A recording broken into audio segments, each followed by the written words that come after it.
Well, when we thought the global oil crisis couldn't get worse, it does.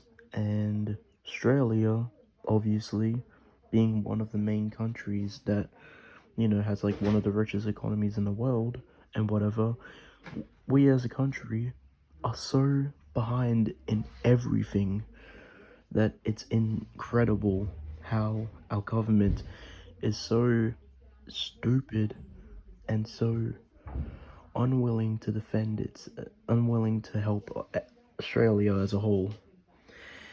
So basically, two of our eight oil refineries were kept alive. The other six were shut down or whatever. And guess what happened to one of the oil refineries? It went up in flames. The one at Geelong, Melbourne, went up in flames, which is effectively going to cut off even more of our fuel supply.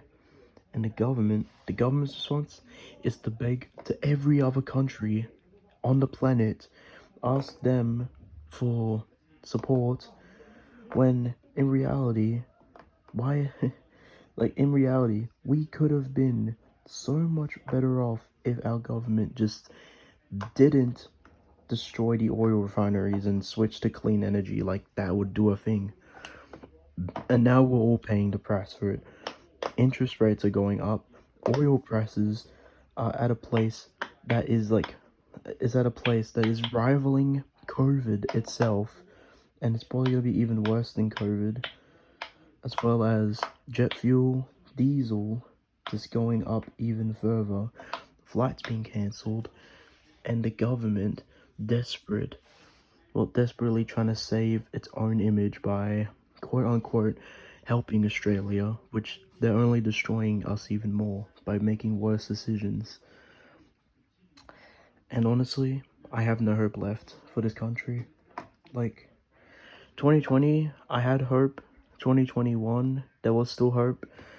And 2022, when all the wars began, that's when everything just the war in Iran, Ukraine, that's when it all just started going down.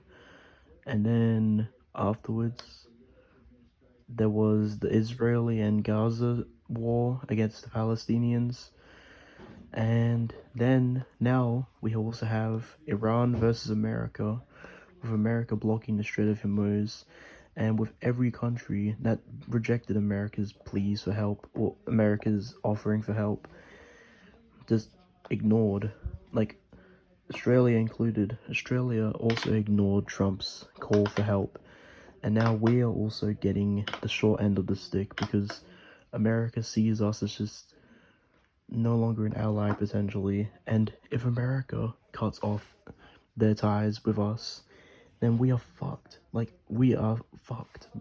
Because there is like, we have virtually zero defense spending, zero budget on anything except healthcare, and literally our military is not even close to that of, let's just say like China, obviously, because China is, I'm just gonna admit it, China right now is a superpower.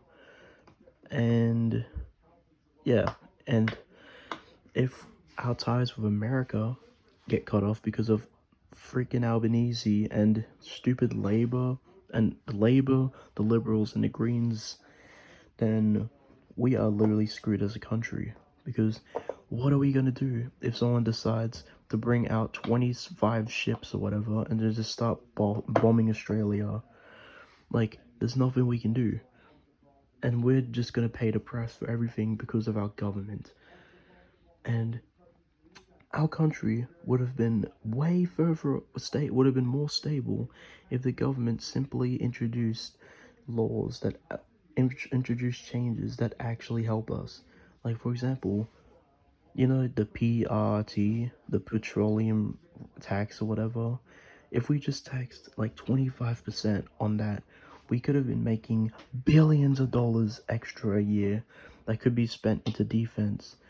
But no, our oil's just been thrown away for free, which left us to just work, which left us to work for imports instead.